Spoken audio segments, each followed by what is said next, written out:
Welcome to the Columbus Metropolitan Club. I'm Eddie Pauline, a member of CMC's Board of Trustees, and serve as Ohio State's Director of Economic Engagement. I think I'm allowed to be here today, but if not, hopefully you can cover for me. CMC is pleased to present today's forum, Higher Education, Charting New Paths to Jobs. It is sponsored by INOACAN and the Association of Independent Colleges and Universities of Ohio. Each are represented here today by many friends and associates. Won't you please help me thank them?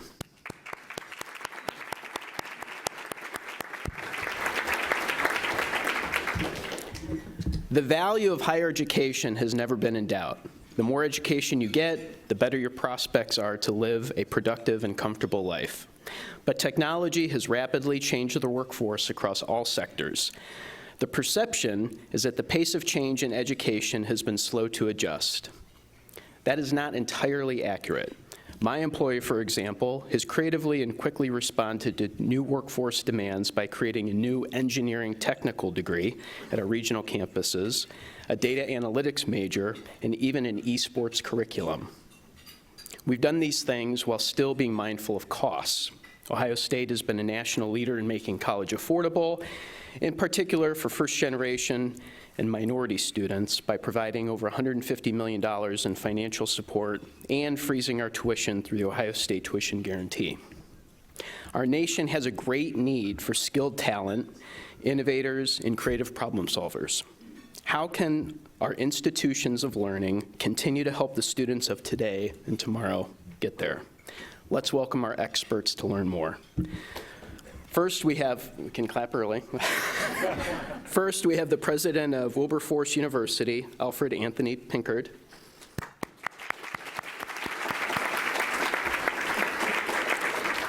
Otterbein University's president, John Comerford. The founding president of Ohio Excels, Lisa Gray. And our host, journalist at WCBE 90.5, Allison Holm. Allison, the stage is yours. All right. Well, it's always exciting to be at Columbus Metropolitan Club. It's a little unusual to be up here and not over at the media table and be up here where everyone can see me. But it's an exciting panel that we have here today and a very interesting topic.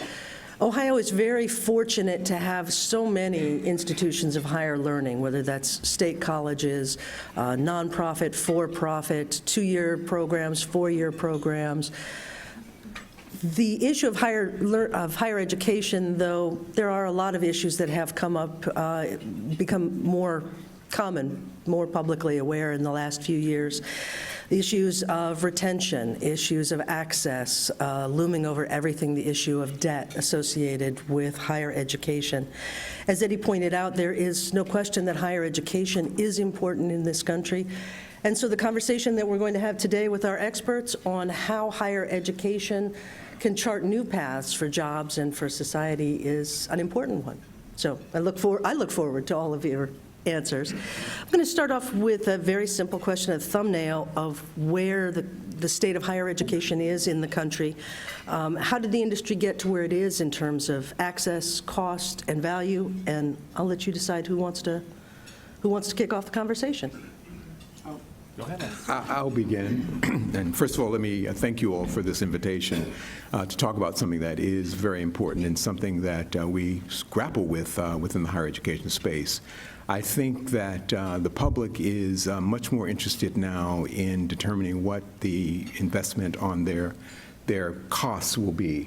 I mean, what does it mean for a student to go through a 4-year academic experience, and what happens at the end of that experience? I think for us, which we are Wilberforce, a small special mission institution, we have to grapple with the value proposition. What is it that we can say to prospective students and donors about their investment in Wilberforce? And over the last several years, we've been involved in intentional conversations about our value proposition. And I don't think that it is something that the public should be afraid of or ashamed of in terms of asking, what can you do for a prospective student? I think it's also important for us to recognize that American higher education is a mosaic of very different kinds of institutions. And that's something that we need to understand, that we're not monolithic. You have two very different institutions represented here today with very different sorts of challenges and very different populations that we serve. And so I think that this is an important conversation, and I'm very excited to be a part of it. We'll have the presidents go first. How about, sure, why not? So the state of American higher education is a hot mess. We have created a system of incentives among college and universities where we are rewarded for what are poor behaviors for our students, our faculty, staff, and the society around us. And what primarily drives that is this idea that it's all about rankings and prestige. And so the business model that many institutions are operating on is if we get more exclusive, more elitist, more expensive, then we'll rise in the rankings and the students will come. So what does that make you do? That makes you close the door on more deserving students. It makes you give all your financial aid to students with quote-unquote high merit, high grades, high test scores and whatnot.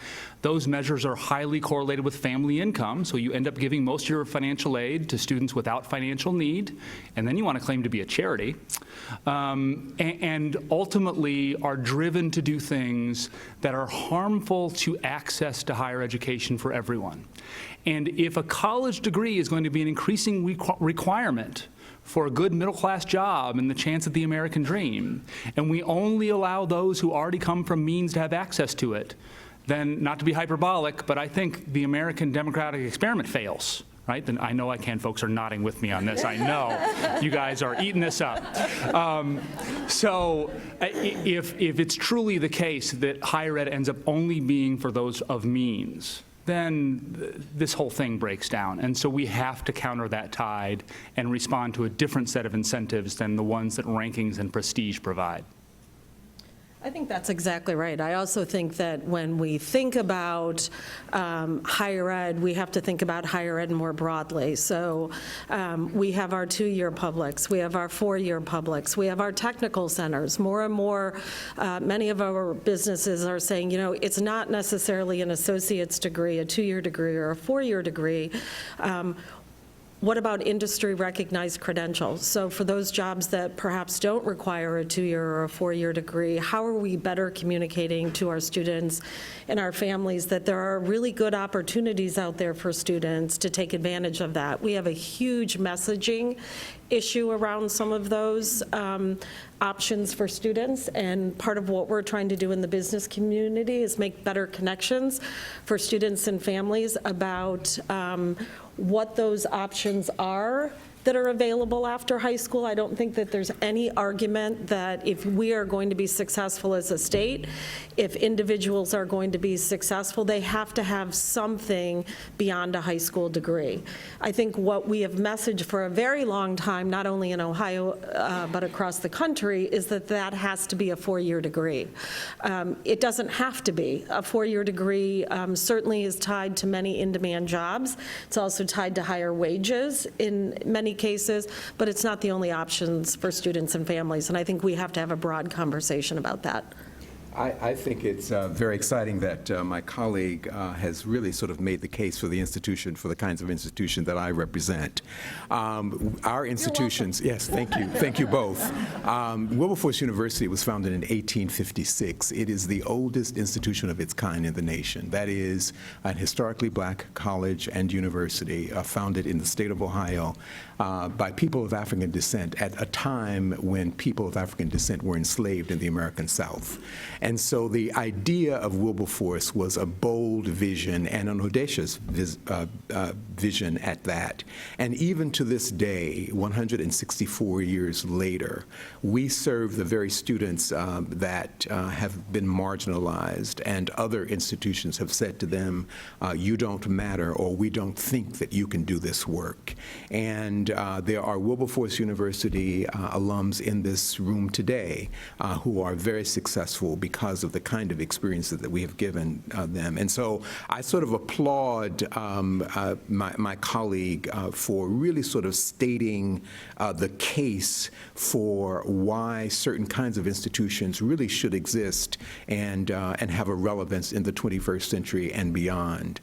We too have taken on the task of determining what a college to career trajectory should look like for our graduates. And in fact, recently announced a significant investment in our time-honored co-op program. It's a program that was founded in 1964, one of the very first of its kind at a historically black college at Wilberforce. And we are reimagining that for the 21st century so that our students can, in fact, do, Lisa, what you say they should, an institution should be able to do for its students, and that is give them an experience, a collegiate experience that also prepares them to walk out into the workplace and get a job in their area of interest and become really contributing citizens. So thank you all. Let me follow up and ask on that for all three of you, some of the real world ways that your institutions and your organizations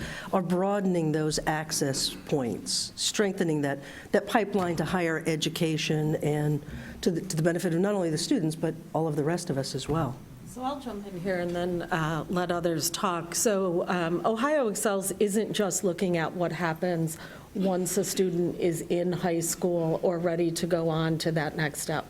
We are actually looking at what are we doing to make sure that more of our little ones are coming into kindergarten prepared. How do we make sure kids are reading at grade level by the time they leave elementary school? What are the knowledge and skills and experiences that students have had while they're in high school to set them up for that next step in their life? I will say, as the mother of 4 boys, I often hear people talk about, well, sending your child to college or something is, to broaden their horizons. Well, I'm fine if my kids' horizons are broadened as long as they have a job at the end of it. Absolutely. And so, because they're not living in my basement.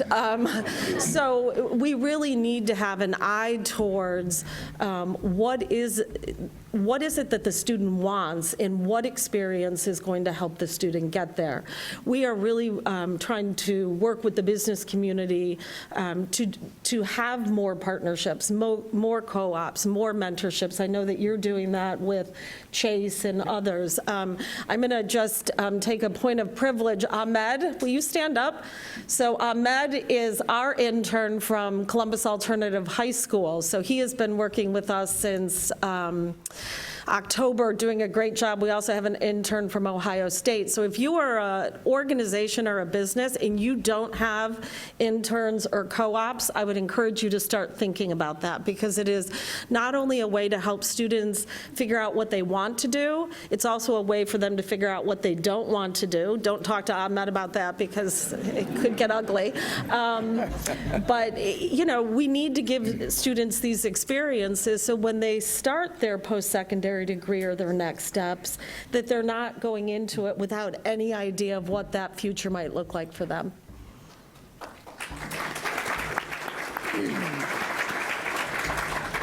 So the question of how are we making ourselves more affordable needs to start with the point of the way we price ourselves to begin with is kind of dumb.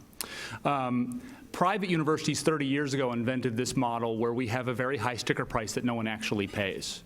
And now public universities are copying us, unfortunately. Not all of them, of course, but many of them are copying this model where there's a sticker price and then everyone gets a scholarship, and so everyone's paying something different, sort of like being on an airplane. Everyone's paying something different for their seat on that airplane. The driver in that has been merit aid, so it's been the wealthier kids with the higher ACTs that tend to get the cheaper seats, which doesn't make any sense, but that's been the model. But what that resulted in is in higher ed, part of this rankings and prestige mentality is that sticker price, your published price, becomes a proxy for quality. the more expensive the school, the idea that must be the better school. So the $40,000 school is better than $30,000 school, even though that's a nonsense number. I mean, I could be an $80,000 a year tuition school and give everyone a $60,000 scholarship, or I could be a $30,000 school and give everyone a $10,000 scholarship. It's the same thing, but people ascribe meaning to that sticker price. So we have this really dumb pricing model to begin with, right? And then, so how do you cut through? If it's a proxy for quality and you want to cut through to a student who's first generation, lower income, who's going to look at that sticker price, not understand the dumb game we're all playing, and think, I could never afford 30 grand, 40 grand, whatever it is a year, they won't even apply. So how do you cut through that? And so at Otterbein, our answer has been something we call the Opportunity Scholarship, which is try to be as simple as we could. If you're from a family that has a family income of $60,000 or less, we will meet your full need for tuition, period. Simple, understandable. You don't have to file a form and wait 3 months to get a response from the financial aid office or calculate an EFC or whatever. Simple, easy to understand. That has resulted in us in a much more diverse student body. Our last couple of classes were 24% students of color, a third Pell Grant eligible, which is above average, and so we know we're reaching into those populations. The other thing that we're doing to make sure that we're good, honest actors in a space where that's sometimes hard to find, tuition prices go up exponentially, many times inflation rates, right? Part of that is, not all of it, but part of it is because when we're attracting a new student, we recognize that price is a thing. They're picking between Otterbein and Denison and Capital and Dominican. I'm picking on my friends down here. And at that point, their loyalty to any one of us is pretty low. But then they come, and they make friends, and they join a fraternity and sorority, and they join the tennis team, and they like their faculty. Well, now you can raise the price on them is the mentality. And so if you raise the sticker price year over year, but you don't raise financial aid year over year, you can grow your revenue exponentially over time. That's not fair, that's misleading, that's dishonest, and we ought not be doing that. But that's the reason the sticker prices go up at an exponential rate. So at Otterbein, we said, we're just going to tell you the next 4 years of tuition now. It goes up 2% a year. It's just an inflation. Things do cost more over time. We all understand that. But it's not 5, 6% a year, which is the national average. It's inflation. And so we've just published now that we're not going to do that to you. So at Wilberforce, our student population is a little bit different than the one described, as you might imagine. Only about 5 or less % of our students are self-paying. The majority of our students are Pell eligible, which means that they require financial aid. And it is expensive to educate these students. And so part of what we do is we must raise tuition dollars through scholarships. We are part of a consortium of institutions called UNCF. Many of you all may know that tagline, "Mine is a terrible thing to waste." And they are very, very helpful in terms of our partnership with them to help us raise resources so that we can help to fund the education of our students. And so, and while our students are primarily students, African-American students, we do have, not all of our students are African-American students. So the assumption is that the university is not diverse, or that diversity is not something that we value. And I think that that's important to note, that diversity, that there you can have intra-racial and inter-ethnic diversity, so that people may look alike, but in fact may be very different from one another. And I think that's important to note, particularly about HBCUs, because they have that, there's this misunderstanding about these institutions, which is why they're oftentimes questioned currently in terms of their relevance. But again, access is important, and providing access to students, and for us, providing a collegiate experience that affirms our students, that not only do we help them in terms of their intellectual development, which is extremely important, but we give them a sense of personal agency after they leave us, which is incredibly important for students, for our students and the populations and the communities from which they come. And these are also students that many of them, not all of them, very rarely have they been in the company of adults that genuinely care about them and care about their life and the life chances that they might have. And so, as you can see, the work that we do is not radically different from the work that my colleague does at his institution, but because of the life circumstances of these students, what is required when they come to us and what is required to support them is very different from other kinds of institutions. And so access, affordability are still issues, but much more importantly for us, once we get them there, is giving them the kind of undergraduate experience that will allow them to leave radically changed than when they entered the university, and changed for the better. I'm sorry. One of the things that I would add is, we've been talking about what is typically thought of as your traditional college student, somebody that leaves high school and immediately goes on to post-secondary. But we have a real issue in the state of Ohio about looking at what is often thought of as our non-traditional students, who actually, by the numbers, are probably more the traditional students than they used to be. But we have a tremendous number of Ohioans between the ages of 25 and 64 who need to come back and get something beyond what they have. And so, while we think about these traditional models and we need to keep making sure that we have more and more of our students accessing and being able to afford these models, we have to think about higher ed more broadly. And so, we have our traditional institutions, we have online institutions. I think WGU is here somewhere. I know that a lot of the higher ed institutions are providing more online learning. As of yesterday, almost all online learning. So we may see more of that coming out of these next few weeks. But I think we can't forget about the fact that we have an attainment rate problem in the state. We are one of the lowest states in terms of the number of Ohioans with some sort of post-secondary degree or credential. We're at about 45%. We know, based on what the economists are telling us, we have to get to about 65%. So we have to think about post-secondary differently than just the traditional 18-year-old who's living in the dorm. Well, and let me ask about, have you all respond to that too, because access is one component of value in higher education. But talk a little bit about what your institutions, what your organizations are doing, and what you think higher education in general needs to do to sort of reassess the relevance and the value that your students get, whether they be the 18-year-old right out of 12th grade or the 65-year-old going back for re-education. How does higher education need to address that? Well, we're going to have to. We are being forced to address that, because since World War II, there's been an increasing, a decrease in the number of high school ready students to go to colleges and universities. And so many of us will be forced to, as Lisa has suggested, expand the potential pool for our students. And the working adult is certainly a population that we will all be looking at.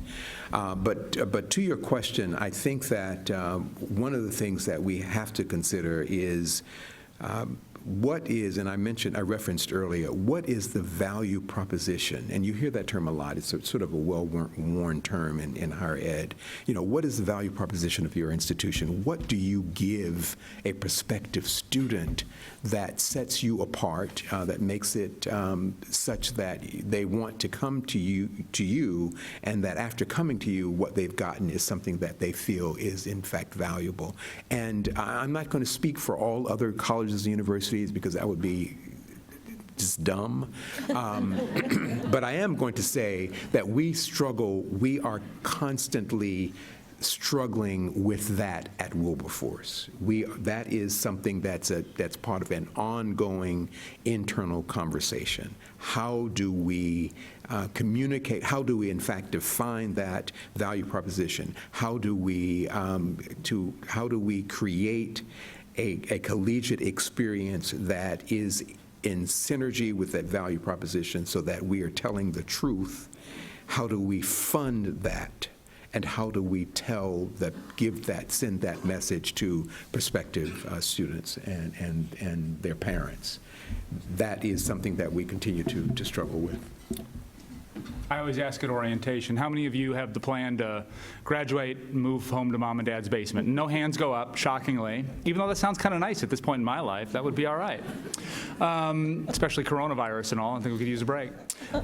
So they want that outcome, but we have to recognize that most families and students want that job, want that outcome, but they're ascribing some pathways that don't always make perfect sense. So there's this trend in American higher education towards increasing specialization, increasing narrowness of degree programs, so that the major is taking up 70, 80 hours, and there's very little left for the gen ed and electives and exploration and well-roundedness. There was a great article in the Chronicle of Higher Ed a few years ago about New Jersey. In the 80s in New Jersey, the hot degree program was gaming management, casinos. So tens of thousands of degrees in gaming management came out of New Jersey institutions, and now tens of thousands of people are out of work because it was too narrow, they couldn't adjust to the changing economy, and I cannot imagine a job or a career path that is going to be a straight line and is going to be exactly the same in 40 years as it is today. It's not going to happen. Breadth still matters. Narrowness and expertise in a field is an important thing for many things, but we need to give them that broad toolkit so they can adjust to whatever life brings them. That still matters. That's an argument we need to make. But then at least at Otterbein, we're trying to specialize we're going to be that liberal arts institution. We're going to believe in breadth. We're going to believe in preparing students with a big toolbox of skills.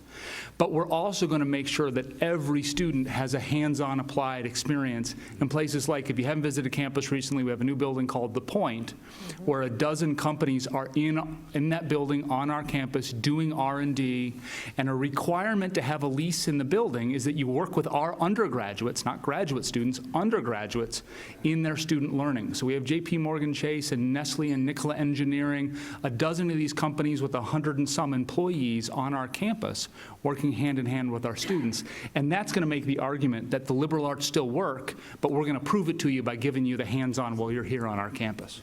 And I think that's the critical piece, is making those connections for students. And I think we're seeing the business community more and more partner with our higher ed institutions to make those opportunities available. When you look at the numbers, we have about 330,000 more jobs now than we did a number of years ago, and we have 190,000 Ohioans that are no longer in the state. We estimate that skill gap by 2025 2028 is going to go up to 700,000. And so the business community is beginning to lean in and say, what is the role that we have to play, not just as the consumers once the product is done, but how do we lean in and create some partnerships as students are going through the pipeline for our traditional students, but then also, what are we doing for those incumbent workers who also need some additional post-secondary? And so we have some really innovative partnerships that are happening in Columbus. If you look at what Huntington Bank is doing with Columbus State and Franklin University, they're actually having them come to their campus. They've identified incumbent workers who have had great reviews. They're ready for that next step, but they may not have the degree or credential to get there. They're offering the courses on Wednesday nights for 2 years. They're doing tuition instead of reimbursement, pre-reimbursement. We know that for some of the folks that need the assistance the most, waiting until a reimbursement, they can't do that. So businesses are starting to do pre-reimbursement. We have to start thinking more innovatively about the kinds of partnerships that will allow more Ohioans to have access to these opportunities. And that leads me to a final question about moving forward, but I did want to remind you, we're going to be moving to the audience questions in just a few minutes. So please, if you have a question, you can go ahead and step up to the microphone. Don't be shy. There's plenty of opportunity. Let me get to one final question that's sort of summing this up. There are so many institutions in Ohio, whether it be four-year programs, graduate programs, workforce development, technical colleges, two-year programs. Are there ways that they can all work together more cooperatively to benefit not only the students, but the society they're going to be graduating into? And is that something that can be done among these institutions, or is that something that you need to step back and have government or policy for? I would say they're already doing it. We're seeing 2+2 pathways, 3+1 pathways. So you may start at, Columbus State and then go on to Otterbein, or start at Columbus State and go on to Wilberforce or OU or wherever that might be. So I think we're seeing more and more innovation and partnerships. I think we're seeing more of those partnerships when you look at what we're doing with the College Credit Plus in our high schools. Our colleges and universities are partnering with our high schools to give our students more access while they're still in high school. So I think that there is more innovation happening in this space than perhaps people are aware of. And then if you look at the career tech and the tech centers, some of the really interesting partnerships that are happening in that space as well. So I would agree. I think that there's an assumption that we are in competition, and that there is some degree of that, but I think you're absolutely right. We have learned to partner and to be collaborative, and because we recognize that that kind of collaboration between institutions and among institutions allows for a much fuller and richer experience for our students. And so I think Lisa's absolutely right. There are a lot of collaborations and partnerships that are going on. Yeah, that's increasingly the case as we have to get into non-traditional populations and work together to do that, especially with the community college sector. We also need to do a better job. I worry that if you take a campus tour at Otterbein, it's going to feel an awful lot like a campus tour at Dominican or Capital or Ohio State or anywhere else you go. And what I really want when students make their choice, I want them to make the choice because of institution's distinctiveness. Right? Not based on rankings and prestige and these things. It's about match. When I was in graduate school, I was on a Lumina Foundation grant where we studied student migration patterns in Western states, which is just as exciting as it sounds. But part of that research was how do students and their families, in traditional age anyway, make these choices? And the answer from 50 years of research is there is no rhyme or reason, there is no logic at all. It is because I had a nice tour guide and it was a sunny day and people seemed friendly. Okay, this is not a great way to make this life-changing choice. It's just not. And although we have wonderful tour guides. So we need them to understand how we're different from one another, that the strength of the higher education system that we have is in its diversity, that we are different types of institutions, and you need to find your match. And so you got to break the mentality that this school is better than that school. What a stupid way to think about schools. No, this school is different from that school. And to understand where you best match is going to lead to your highest potential for success. And so it's about changing the way we talk about ourselves, market ourselves, and hopefully that comes across to families as well. But I would like to say this, and I'd like to compliment you, John, on this, and I hope that I would want more and more presidents to have this sort of spirit and this sort of openness, particularly for those institutions that are trying diligently to increase the number of students of color that are coming to their institutions. It takes more than simply enrolling those students. They have to feel that they belong, and that sense of belonging has to be very, very thoughtful and intentional on the part of the institution. And when you have presidents like John here leading that, then you can expect that students of color and other historically marginal students will feel as though they belong. Because if you continue to bring students and they have these horrific experiences, they leave your institutions and they do not come back, and they say to others, don't go there. And then the ultimate goal of diversification is then null and void because you've not been intentional in terms of making the community, the campus community welcoming. So thank you. And I don't hear an awful lot of that when I engage other college and university presidents. So I'd like to just publicly acknowledge my colleague at Audubon. We also need to, So on that note of agreement, we are going to turn to the public and questions. It is the CMC's tradition to take audience questions, and a great tradition. When you get to the microphone, state your name, ask your question, take a moment to make sure that it is a question and not a declarative statement. Let's get started. First question? Good afternoon. My name is Steve Miller. I'm the Area Development Director for United Negro College Fund and a non-traditional graduate of Wilberforce University.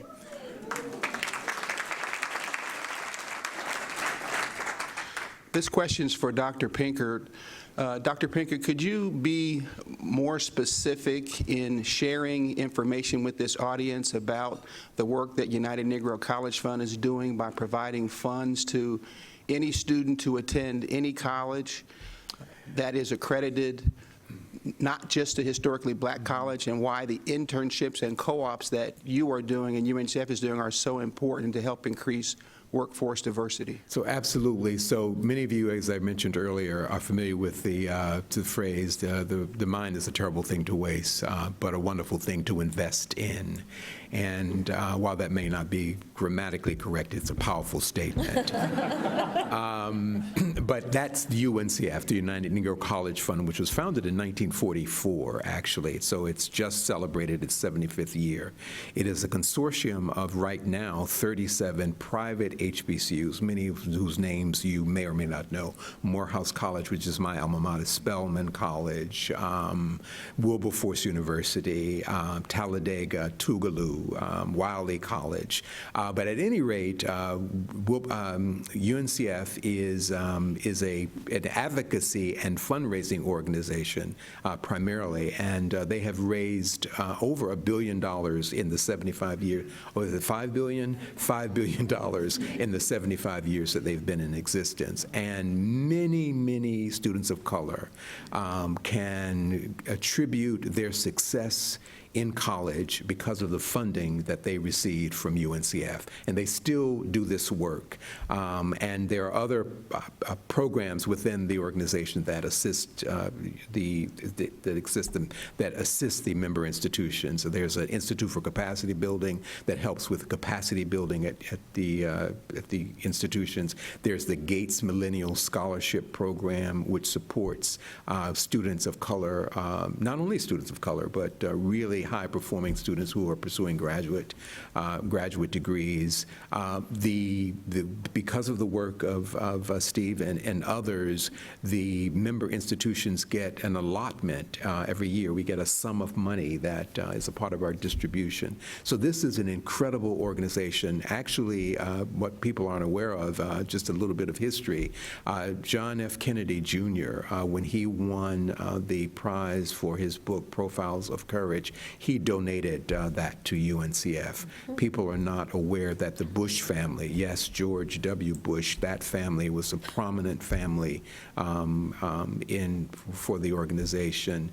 And it's just an incredible history and incredible work that they do to support students getting through to and through college. So thank you for the work that you do. Next question. Jane Scott, Columbus Metropolitan Club. It seems that we're in a time of either trade school or four-year university, and I have a question. Is there a model, or could there be a model, where you enroll in a four-year university to get a quote-unquote liberal arts degree, but your major is welding, your major is HVAC, your major is plumbing, your major is electrician, and it seems that, frankly, mothers would be more agreeable to send their child to a trade school if it became part of a liberal arts organization as well. Is there precedent for that? Is somebody doing that, and can we? That's a good question, Jane. I can go first, if that's all right. So it was interesting. When about a year ago, we were in the Ohio State House trying to encouraged them to increase the funding for the Ohio College Opportunity Grants. A lot of my colleagues were helping do that. And we got a nice increase, but there's not been enough need-based aid generally in Ohio. It's not been well funded here. And I was in a conversation with a state senator who will remain nameless. And I was making the pitch for OCOG and the importance of OCOG, and the state senator said, well, John, don't you think the problem is too many Ohioans go to college? I nearly fell out of my chair. His point was we needed more in the trades. But I think that's a false choice. And I think part of the collaboration, Otterbein will soon announce a new collaboration with Columbus State. We're actually going to co-locate some programs, do some things very intentionally together in a 2+2 manner. And in that, we expect there are some that will go to a place like Columbus State to learn plumbing. But if you're going to be a plumber, you're going to end up probably owning your own business. And you're going to need to know accounting and something about HR and something about marketing. And so it's about these pathways, right? I don't expect that Otterbein is ever going to offer plumbing as a major. I don't think that's in our bailiwick as a liberal arts college. But for the schools that do, we ought to be connected to create a pipeline pathway so that those students can end up with an appropriate either courses, certifications, degrees, any level of education they need to be able to fully leverage their skills and abilities. And to piggyback on that, I think that there's a real misperception about students that go into our career tech centers while they're still in high school and what happens when they're done. The actual percentage, now the numbers are not as large because there's a smaller percentage of students that actually use the career tech centers as a pathway. That's a whole nother forum conversation that we can have. But the percentage of students that are actually in our career tech centers go on to college at a higher percentage than those that are in our traditional college pathways. So there's this notion that if you're going into a career center while you're in high school, that is sort of a terminal, you're done, you're going out and you're getting that job. That's not necessarily the case, and we need to better communicate that, especially to moms. We also need our guidance counselors to be having conversations with students about, the best fits for them. I know iCan Table is sitting down here, the work that they do to help students get that last dollar grant, but also in talking with students about the best fits for them and their pathways going forward. Next question. My name is Heather Creed. I'm the executive director of the Law and Leadership Institute, which is a college pipeline organization statewide. One of my alums is actually sitting here in the room right now. And mine actually piggybacks off of that. Historically, it has actually been lower income or students of color who have been encouraged to pursue trade school as opposed to pursuing a college degree. And my concern is even if the salaries are great and they can provide for their families, it's usually not the plumbers at the table when decisions are being made. And so how do we avoid, as we do encourage people to consider trade schools, falling into that trap again where we essentially keep people who have historically been underrepresented in those decision-making places from being able to achieve that going forward? Is an excellent question, and I'd just like to say and go back to actually the opening statement of my colleague.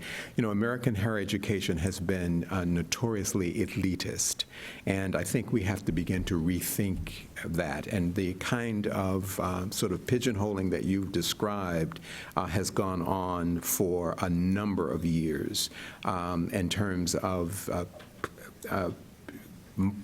having students from middle and upper class environments take on the traditional college route while at the same time sending students from working or poor backgrounds and students of color often into trade schools and saying to them, well, it's a good job, but what you don't say is, and you negate by saying that to them, that there is something very empowering and enriching and broadening about the liberal arts experience that you are denying these young people, because you have essentially said by that decision-making that experience should be for a certain population of students. And how we begin to unravel and recraft that message is, I think, one of the compelling challenges for higher education, and particularly as you, those of you who are in higher education, will sit in front of a student of color and help to mold the future for that student. You are going to have to untrain and undo many of the deeply ingrained notions that we have all grown up with in terms of that. I remember as a young, just a personal privilege, just to underscore that, I remember as a child growing up, I grew up between Miami, Florida, and New York City. In New York City, I went to Catholic schools, and then, and this was 1,000 years ago, you had, when you graduated from the 8th grade, you had to take what were called co-ops, and those co-ops then let you know where you would go in terms of the better high schools, Catholic high schools. And I remember in the school that I was being tracked into going to Aviation High. I don't know if anyone in this audience understands or knows Aviation High in Brooklyn, New York. A good school, but I remember my parents being absolutely livid about my being tracked to go to Aviation High. And it's 1,000 years later that I recognize what was going on in my own personal life that underscores exactly what you've just described. Suffice to say, I did not go to Aviation High. Yeah. And so we had a similar experience. It wasn't 1,000 years ago. We have 4 sons, 2 of whom are our biological sons, and 2 of whom we adopted about 12 years ago now.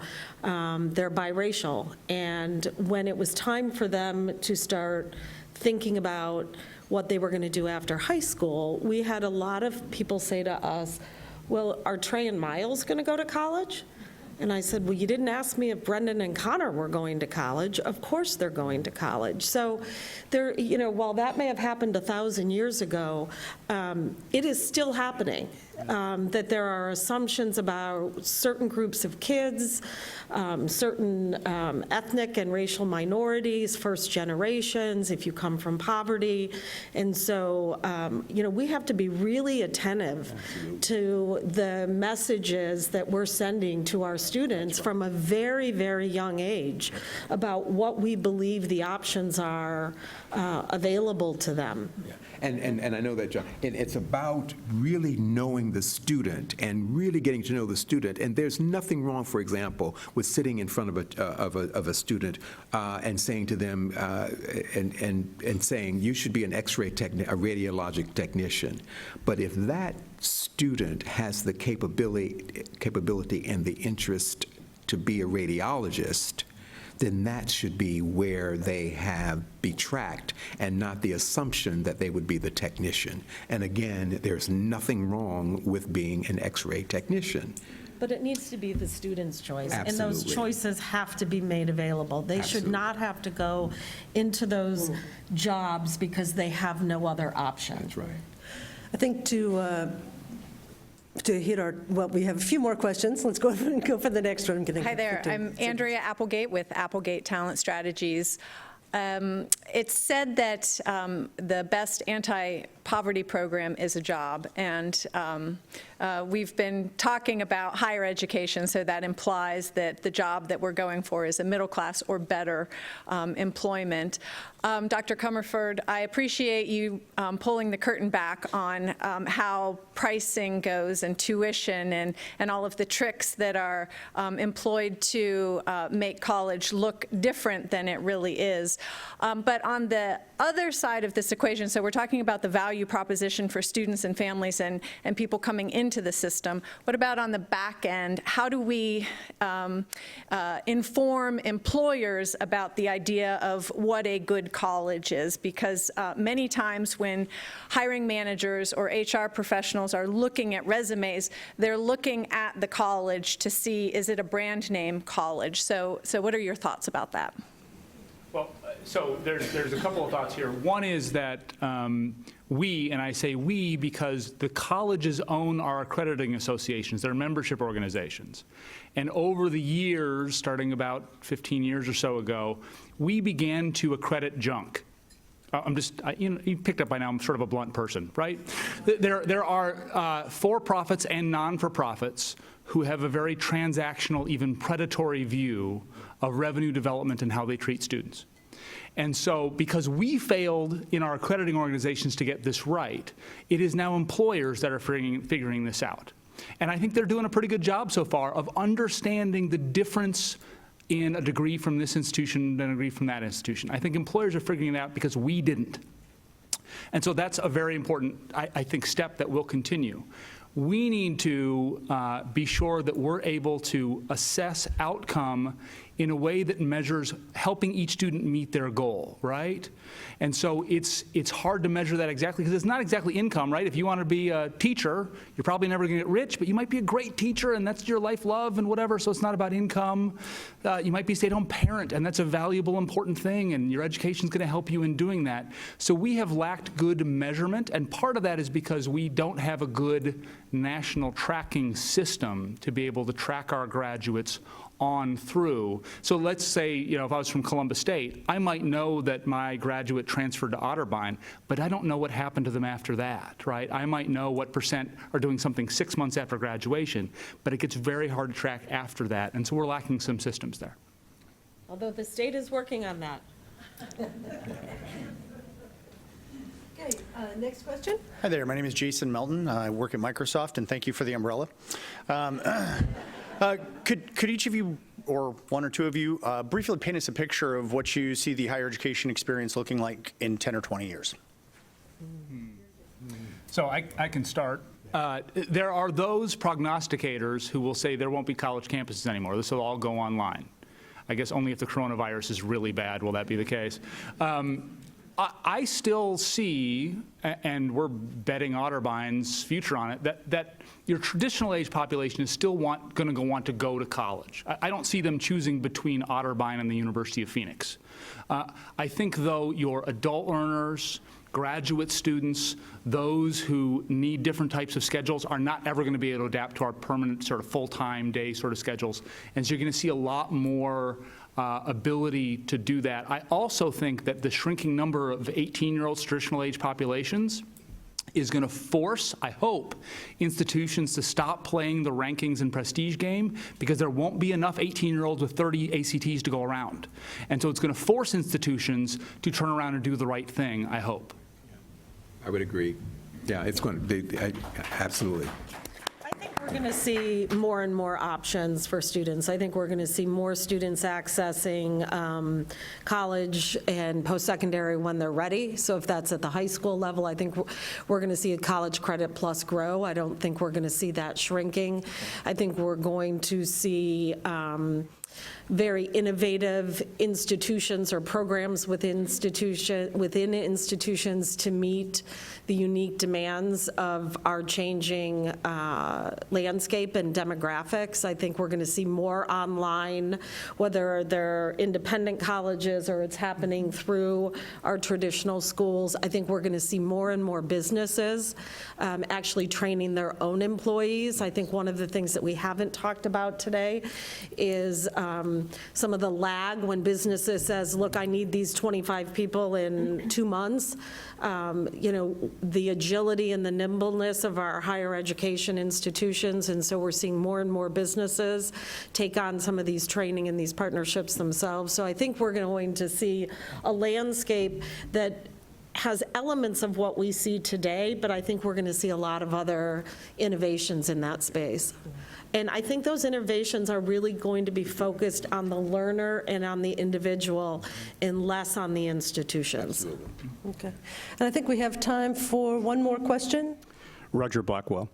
One of the proposals being given by a lot of people is to give free tuition to all public institutions. And as the parent of a former Otterbein student who paid quite a bit of tuition because she didn't qualify for any of those discounts, my question is to all of you, what will be the effects on private schools when the sticker price at public universities becomes zero. So this is, I think, a significant threat to the future of American higher education. And obviously, I am in a chair at a private where it, thank you, Bob, the president of a private over there, where it assumes there's a one-size-fit-all. It ignores the diversity of our system.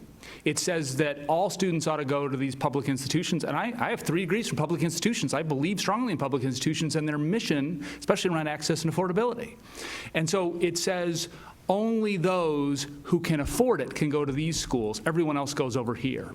And it will further the bifurcation. It will further the separation. It will tear our society further apart.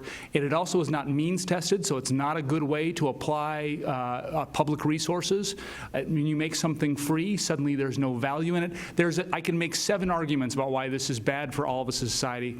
And we ought to make sure that we have good financial aid systems that allow students to make the choice best for them. So, to piggyback on that, we clearly have to make post-secondary more affordable. But what we also need to do in these programs, it's not just about the affordability. It's about our students ready to be successful. Academically, do they have the life experiences? Do they have some of the wraparound services and supports that they need? If you can give somebody a free education, but if they're not ready to take advantage of that and they don't have the supports to be able to use it, we're seeing a lot of people accessing these programs in other states, but what we're not seeing is the completion rates as high as we would like. So there's a lot more work to do in that space. Andy is waving his hands, so we're running low on time here. We do hope you found today's forum educational. Know that there are a lot of thoughtful people at our colleges and universities having lots of committee meetings about this topic and trying to plan accordingly. Let's again thank our sponsors, I Know I Can, and the Association of Independent Colleges and Universities of Ohio.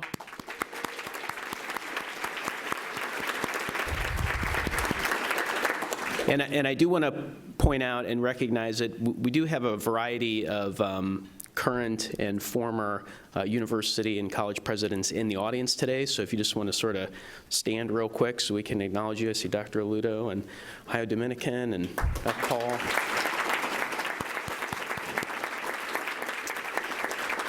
And let's thank our speakers, Alfred Anthony Pinkard, John Comerford, Lisa Gray, and Allison Holm.